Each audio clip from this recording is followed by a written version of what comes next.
Hello students, welcome to my YouTube channel Gyan Hub. Myself Miss Priya and I am here with my class 9th video. The subject is civics and the chapter name is What Democracy? Why Democracy? So in my previous video we have discussed about the demerits of democracy and the heading was Arguments Against Democracy. Now in this video we are going to discuss about arguments for democracy, means the merits, the advantages of democracy. There are basically 5 points और जिस पर आपके questions बनेंगे कि अगर आपको लिखना होगा what are the advantages of democracy, तो उन पॉइंट्स को आपको इंक्लूड करना होगा जिसे हम वन बाय वन डिस्कस करेंगे.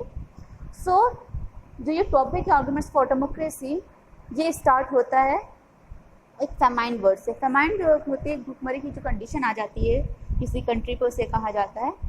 तो एक ऐसी फेमाइन आई थी, एक ऐसी भूखमरी आई जिसमें चाइना और इंडिया दोनों ही इंक्लूडेड थे. और ये जो ड्यूरेशन था, तो वो ड्यूरेशन कौन सा था आपका 1958 टू 1961. ये एक ऐसा ड्यूरेशन रहा जिसमें ये फेमाइन आया. बट इसमें हमने एक ड्रास्टिक जो डिफरेंस देखा वो ये था कि both the countries were capable, दोनों की, चाहे इंडिया और चाहे चाइना हो, दोनों की इकोनॉमिक कंडीशन, जब हम बात करते हैं इकोनॉमिक कंडीशन की, तो इकोनॉमिक कंडीशन दोनों की क्या थी, सेम थी. दोनों कंट्री की इकोनॉमिक कंडीशन सेम थी. बट एक डिफरेंस था. हमने लास्ट जब पढ़ा था फीचर्स ऑफ डेमोक्रेसी, तो उसमें हमने देखा था कि चाइना जो है वो कम्युनिस्ट पार्टी के थ्रू इलेक्शंस करवाता था. Means if you are a member for communist party then you can make yourself elect for the elections. But India में क्या था कि a ruler, a government is elected by the people. यहाँ पे जनता के द्वारा इलेक्शंस होते थे. तो जब इस तरह की आपदा आई तो सबने मिल के इसका एक योगदान दिया, चाहे वो गवर्नमेंटल फील्ड से थे चाहे वो नॉन गवर्नमेंटल फील्ड से थे. तो क्या हुआ, इसमें हमारे देश का ज़्यादा नुकसान नहीं हुआ. बट चाइना के संग क्या हुआ कि तकरीबन इस जो ये फेमाइन है इसमें 3 करोड़ लोग लगभग मारे गए. क्यों? क्योंकि सिर्फ एक सिंगल पार्टी वहाँ पे रूल कर रही थी. कम्युनिस्ट पार्टी के थ्रू आप इलेक्शन हेल्प कराते थे. तो कम्युनिकेशंस कहीं ना कहीं जो था वो इतना ज़्यादा गैपिंग था, इतना ज़्यादा गैप था कि वो जो डिफरेंसेस थे वो कहीं ना कहीं रूल आउट नहीं हो पा रहे थे, कि मतलब वो डिफरेंसेस कहीं ना कहीं प्रॉब्लम्स क्रिएट कर रहे थे और इसकी वजह से काफ़ी नुकसान देखने को मिला. तो इसी के संग जो हमारा पहला पॉइंट है, जो हम बात कर रहे हैं अपनी डेमोक्रेसी के एडवांटेजेस ऑफ डेमोक्रेसी की हम बात करें, तो पहला पॉइंट हमारा जो है वो ये है, a democratic government is a better government because a democratic government is a better government because it is a more accountable form of government. एक डेमोक्रेटिक सरकार, एक गणतंत्र सरकार जो होती है वो एक बेहतरीन सरकार होती है. क्यों? क्योंकि वो मोर अकाउंटेबल होती है देन अदर्स जो नॉन डेमोक्रेटिक होते हैं.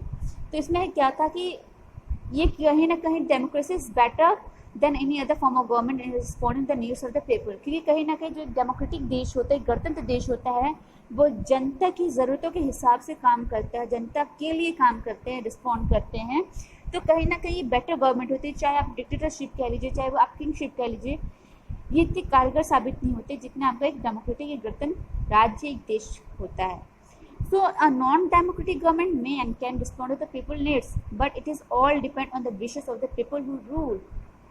कि जब हम बात करते हैं जब हम बात कर रहे हैं पहले पॉइंट की, this is the very first point of advantages और मेरिट्स ऑफ डेमोक्रेसी. तो जब हम एक डेमोक्रेटिक कंट्री को देखते हैं तो ये होता है कि कहीं ना कहीं एक डेमोक्रेटिक देश में हम एक रूलर जो सिलेक्ट करते हैं, एक जो सरकार जो सिलेक्ट करते हैं वो जनता करती है. तो जनता कहीं ना कहीं दिमाग में ये रख के सोचा करती है कि हमारी जो सरकार जिसे हम चुनाव में जिताएंगे वो कैसे वर्क करेगा. बट जब हम कम्युनिस्ट पार्टी की बात करते हैं, चाइना की बात करते हैं, तो वहाँ पे कोई एक सिंगल पार्टी रूल करती है, क्योंकि आपस में ही लोग सेलेक्ट करते हैं एक दूसरे को. तो कहीं ना कहीं वहाँ पे जनता की रिक्वायरमेंट्स नहीं देखी जाती है, वहाँ पे सिटीजन्स की रिक्वायरमेंट नहीं देखी जाती, वहाँ पे एक पार्टी अपनी पार्टी की रिक्वायरमेंट देखती है. तो इस वजह से कहीं ना कहीं ये पहला पॉइंट जो रहा, a democratic government is a better government because it is a more accountable form of government, ये कहीं ना कहीं एडवांटेजेस एज एडवांटेजेस सामने आता है. Okay, now the second point क्या रहा है, सेकेंड एडवांटेजेस क्या रहा है, democracy improves the quality of decision making. Democracy क्या करती है, एक निर्णय लेने की जो प्रक्रिया होती है उसमें उसकी क्वालिटी क्या करती है और इन्हेंस करती है. जैसे कि there is another reason why democracy should lead to better decisions than any other democratic non democratic country. Because क्या होता है कि जब हम एक सिंगल डिसीजन लेते हैं तो हम इसमें किसी से राय मशवरा नहीं लेते हैं कि हमें क्या करना चाहिए क्या नहीं करना चाहिए। तो कभी कभी तो वो सफल हो जाता है जो हम निर्णय लेते हैं, बट कभी कभी क्या होता है कि जब उसमें लेक ऑफ डिस्कशन होता है, जब डिस्कशन की कमी होती है, तो हमें अप टू रेटेड जो होता है ना कि जो हमें उसका रिजल्ट मिलना चाहिए वो नहीं मिल पाता है। बट क्या होता है जब हम कोई काम किसी से, कई लोगों से पूछ के, कई लोगों से डिस्कस करके, फीडबैक लेके करते हैं, तो कहीं ना कहीं वो और अच्छा होता है। तो जो उस फील्ड में महारत होती है, जिन्हें उस फील्ड की नॉलेज होती है और हम उस फील्ड में नए होते हैं, अगर हम उनसे डिस्कशन करते हैं या हम पूछते हैं कि हमारे ऊपर कोई प्रॉब्लम आ गई है, how we should tackle it, how I can tackle it, तो कहीं ना कहीं हमें इसके अच्छे एडवाइसेस मिलते हैं कि आपको ऐसा करना चाहिए, आपको वैसा करना चाहिए। तो हाँ, जब हम अपने दूसरे बात करें, ये दूसरे एडवांटेजेस की हम बात करें, तो मैंने एक बात कही कि improves the quality of decision making. What improves the quality of decision making? तो हाँ, जब हम इसके प्रॉफिट की बात करते हैं, उसके एडवांटेजेस की बात करते हैं, तो डेमोक्रेटिक कंट्री में कहीं ना कहीं डिसीजन मेकिंग जो होती है वो और इन्हेंस और बेटर वे में होता है। क्यों? क्योंकि यहाँ पे एक डेमोक्रेटिक कंट्री में हर पार्टी के लोग होते हैं। जब हम मेंबर ऑफ पार्लियामेंट की हम बात करते हैं, राज्यसभा की बात करते हैं, लोकसभा की बात करते हैं, तो इसमें रूलिंग पार्टी की संग संग हमारी अपोजिशन पार्टी, मतलब ruling party equals to opposition party, ये दोनों पार्टी होती हैं। और कोई भी बिल, कोई भी योजना देश में लागू होने से पहले क्या होती है, मेंबर ऑफ पार्लियामेंट्स के थ्रू, कैबिनेट मिनिस्टर्स हो गए आपके, और स्पीकर्स जो होते हैं उनके अकॉर्डिंग क्या होती है, पहले उन्हें बताया जाता है, फिर इस पर जानकारी होती है, इस पर डिस्कशन किया जाता है कि नागरिक के लिए कारगर साबित होगा कि नहीं। अगर वो प्रॉफिटेबल होता है तो वो पूरे देश में लागू कर दिया जाता है। तो कहीं ना कहीं क्या होता है, जब चार लोग इस पर डिस्कशन करते हैं तो जो हाँ डिसीजन मेकिंग जो क्वालिटी होती है वो और इम्प्रूव हो जाती है। नाउ द थर्ड एडवांटेज जो हमारा है वो है democracy provides a method to deal with difference and conflicts. जो डेमोक्रेसी है, जो जनतंत्र है, गणतंत्र है, वो कहीं ना कहीं एक प्रक्रिया होती है, एक ऐसी क्रिया होती है जो डिफरेंसेस होते हैं, जो मतभेद होते हैं, जो लड़ाई झगड़े होते हैं, उनको क्या करती है, उनसे डील करती है ना। वाई? क्योंकि अगर हम किसी सोसाइटी के लोगों की बात करते हैं तो वो कई तरह के डिफरेंसेस से जूझते हैं। हो सकता है वो हिंदू हो, मुस्लिम हो, ईसाई हो, किसी भी जाति के लोग हैं, वो कंबाइन होकर एक सोसाइटी में, एक राज्य में, एक समाज में, सोसाइटी में रहते हैं। तो it is not necessary that everyone have या should have same type of thinking, same type of culture, है ना। सबकी कल्चर, सबकी सोच डिफरेंट होते हैं, सबके अपने अपने ओपिनियन होते हैं, अपने अपने इंटरेस्ट होते हैं, तो कहीं ना कहीं उसमें मतभेद हो ही जाता है। तो हमारी जो सरकार है, जो एक डेमोक्रेटिक कंट्री की जो एक सरकार होती है, गवर्नमेंट होती है, वो इन डिफरेंसेस से डील करती है कि किसी भी जाति को, किसी भी धर्म को ऊंच नीच ना दिखा सकें, या किसी भी जाति को ऊपर और किसी जाति को नीचे न रखा जाए। सबको एक बराबर on the basis of equality we can जज आवरसेल्फ। हम किसी को किसी के कास्ट, क्रीड, रिलीजन या सेक्स पे डिस्क्रिमिनेट नहीं करते हैं। We treat them as equal because people belong to different regions, speak different languages, practice different religions and have different caste। तो इसी वजह से क्या होता है कि डेमोक्रेटिक कंट्री जो होती है वो क्या होती है, वो हमारे कलर पे, हमारे रिलीजन की बेसिस पे हमें जज नहीं करती है। दे जज us as a citizen of India. तो ये भी कहीं ना कहीं जो ये थर्ड एडवांटेज है, ये कहीं ना कहीं एक एडवांटेज है जो प्रूव करता है कि डेमोक्रेसी की एक जो मेन इम्पोर्टेंट मुद्दा है वो ये है कि वो डिफरेंसेस और कॉन्फ्लिक्ट से फाइट करती है। कहीं ना कहीं डेमोक्रेसी जो होती है, democracy provide the only peaceful solution to this problem. In democracy no one is a permanent winner. और एक क्या होती है कि एक जो झगड़ा होता है ना अपोजिशन पार्टी में और रूलिंग पार्टी में कि हम विन करेंगे, हम विन करेंगे, हम विन करेंगे, नहीं, वो इन झगड़ों से भी कहीं ना कहीं लोगों को बचाती है, क्योंकि कोई भी एक डेमोक्रेटिक कंट्री में परमानेंट विनर नहीं होता है। जैसा कि हम जान रहे हैं, जब हम मैक्सिको की बात कर रहे थे तो हमने देखा था जो कि PRI गवर्नमेंट है वो all the time use to win all the elections. सारे टाइम सारे इलेक्शंस वही विन करते थे। क्यों? क्योंकि वहाँ पे एक ही राज्य था, जो दूसरी अपोजिशन पार्टी होती थी वो हार जाती थी, क्योंकि इनके पास कहीं ना कहीं फ्रॉड सिस्टम था, कहीं ना कहीं ये इलीगल सिस्टम्स को यूज़ करके इलेक्शन को विन करते थे। But when we are talking about democratic country, तो क्या होता है कि हर एक रूलिंग पार्टी को मौका मिलता है। जो हमने third feature, I think second feature जो डिस्कस किया था कि free and fair electoral competition, ये इसी से है। सेकेंड फीचर जो था डेमोक्रेसी का, फ्री एंड फेयर इलेक्टोरल, तो उसी में देखने को मिला कि क्या होता है कि हर किसी को एक फेयर चांस होना चाहिए इलेक्शन जीतने का प्लस हारने का भी। तो इसमें जो डिफरेंस ऑफ बेनिफिट्स की बात करते हैं, तो डेमोक्रेसी में ये होता है कि कोई परमानेंट आपका विनर नहीं होता है, कोई परमानेंट आपका लूजर नहीं होता है। No permanent winner, no permanent loser, ये दो चीज़ें जो है ना बहुत इम्पॉर्टेंट हो जाती हैं। तो हाँ, कि ये होता है कि strongest arguments for democracy is not about what democracy does the government, it's about what democracy does to the citizens. जब हम डेमोक्रेसी के थर्ड एडवांटेजेस पर जब हम डिस्कस कर रहे हैं, तो बेसिकली इसका यही मतलब निकलता है कि डेमोक्रेसी का मतलब ये नहीं होता है कि सरकार के लिए क्या हो रहा है। डेमोक्रेसी का मतलब ये होता है कि जनता के लिए क्या किया जा रहा है। देखिए यहाँ पे होगा, पहली पॉइंट जो है यही है कि डेमोक्रेसी में क्या होता है कि हर प्रॉब्लम का सॉल्यूशन होता है, और कोई परमानेंट नहीं होता है और कोई परमानेंट लूजर नहीं, तो कोई परमानेंट विनर नहीं, कोई परमानेंट लूजर नहीं।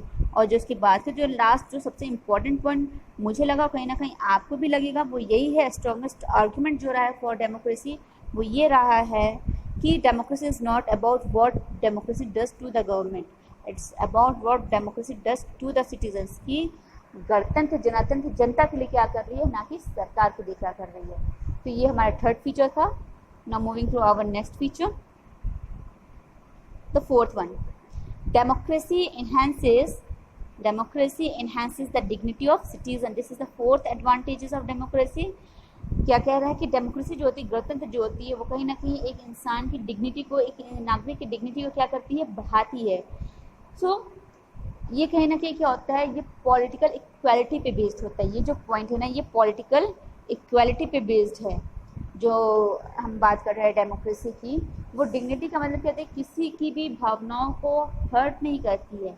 यहाँ पर हम क्या करते हैं, चाहे वो रिच हो या पुअर हो, everyone is equal in front of our law. हमारा जो कॉन्स्टिट्यूशन है वो यही कहता है कि न्याय के सामने, एक कानून के सामने हर एक सिटीजन इक्वल होता है। Every citizen is equal in front of the law.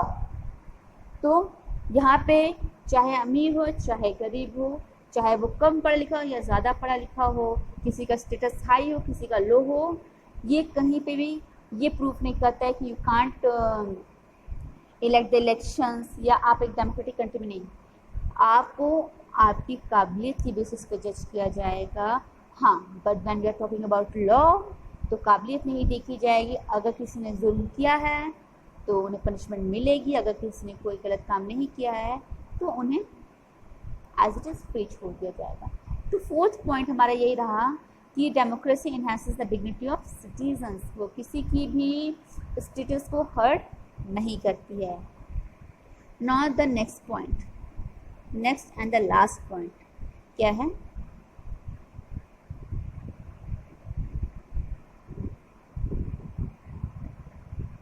democracy is better than other forms of government because it allows us to correct its own mistakes. कि डेमोक्रेसी क्या है, वो नॉन डेमोक्रेटिक गवर्नमेंट से अच्छी है। क्यों है? क्योंकि ये हमें अनुमति देती है कि हम अपनी गलतियों को सुधार सकें, so that we can correct our own mistakes. Like there is no guarantee that mistakes can not be made in democracy. हम तो ये नॉर्मली जानते हैं, we are human beings and we are not having natural powers की हमसे कोई गलती नहीं हो सकती। Yes, every citizen can do, है ना, हर एक नागरिक संघ हो सकता है, वो कर भी सकता है, गलतियाँ हो ही जाती, इंसान है। तो कहीं ना कहीं कोई भी डेमोक्रेटिक कंट्री ये गारंटी नहीं देती गलतियाँ नहीं होती, बट इससे संग क्या होता है कि वो हमें गारंटी ज़रूर देती है कि हम अपनी गलतियों को सुधार सकें। कहीं ना कहीं सबसे इम्पॉर्टेंट एडवांटेज होता है that in a democracy is that such mistakes can not be hidden. कोई भी गलतियां छुपाई नहीं जा सकती हैं ज़्यादा लंबे समय तक के लिए। There is a space for public discussion on these mistakes. अगर सरकार से कोई गलती हो जाती है तो कहीं ना कहीं पब्लिक स्पेस दिया जाता है कि जो जनता है वो इन सब बातों को क्या कर सके, डिस्कस कर सके, इन गलतियों के ऊपर अपनी प्रतिक्रिया दे सके। And there is a room for correction. अच्छा, जब अगर कोई गलती हो जाती, प्रतिक्रिया देने की अगर हमें अनुमति होती तो कहीं ना कहीं इसके लिए क्या है, एक कमरा ऐसा बना भी दिया गया है जिसको हम करेक्शन जहाँ पे हम कर सकें। So that the rulers have to change their decisions और the rulers can be changed. तो जो फिफ्थ और जो सबसे इम्पोर्टेंट पॉइंट ये रहा कि हमें गलतियाँ सुधारने का मौका मिलता है कि ये चाहे तो जनता अपनी राय दे सकती है और उसके अकॉर्डिंग चाहे अगर जनता चाहे तो अपने अनुमति से अपनी प्रतिक्रिया दे कि क्या होती है, उस शासक को, उस सरकार को हटा सकती है, उसकी जगह दूसरी सरकार ला सकती है या फिर उनमें फेरबदल कर सकती है। बल्कि अगर हम नॉन डेमोक्रेटिक कंट्री को अगर हम कंपेयर करते हैं तो यहाँ पे ये सब चीज़ें लागू नहीं हो सकती हैं। So in short we can say that democracy can not get us everything and it is not the solution to all problems. कि हमें डेमोक्रेसी गणतंत्र हर चीज़ तो नहीं दे सकती है, पर कहीं ना कहीं हमारी हर प्रॉब्लम का ये सोल्यूशन भी नहीं है। बट कहीं ना कहीं एक चीज़ प्रूवन है that any other alternative that we know it offers better chances of a good decisions। कहीं ना कहीं डेमोक्रेसी हमें क्या करती है, अगर हम इसको शॉर्ट में डिस्कस करते हैं तो कहीं ना कहीं ये हमें एक अच्छा अल्टरनेटिव देती है, एक अलग से एग्जांपल देती है कि हम कुछ अच्छा कर सकें, हमें बेटर चांस देती है अच्छे डिसीजन लेने के लिए, क्योंकि हमें फ्रीडम होती है डिसीजन लेने का। और कहीं ना कहीं ये रिस्पेक्ट करती हर एक लोगों की विशेष का। सो यही हमारे एडवांटेजेस थे। तो क्वेश्चन कुछ हमारे इस तरीके से बनेंगे कि हमने इस टॉपिक को जो डिस्कस किया है, arguments for democracy, what are the advantages of democracy, या अगर मैंने एक पॉइंट दे दिया आपको, डेट इसका पहला फीचर दे दिया, a democratic government is better government because it is a more accountable form of government, comment on this statement. तो स्टेटमेंट आपका लिखा रहेगा, आपको उसके ऊपर कमेंट करना पड़ेगा। मैं कोई भी पॉइंट अगर आपको दे दूंगी और आपको क्वेश्चन वहीं से पुटअप करूंगी तो आपको उसका रिप्लाई करना पड़ेगा। हो सकता है आपका चाइना फैमाइन से भी क्वेश्चन पूछा जा सके। तो इट्स बेटर कि watch the video carefully and please thanks for watching my channel. अगर आपको मेरा वीडियो पसंद आए तो ज़्यादा से ज़्यादा लाइक करें, सब्सक्राइब करें और शेयर करें। Thank you for watching.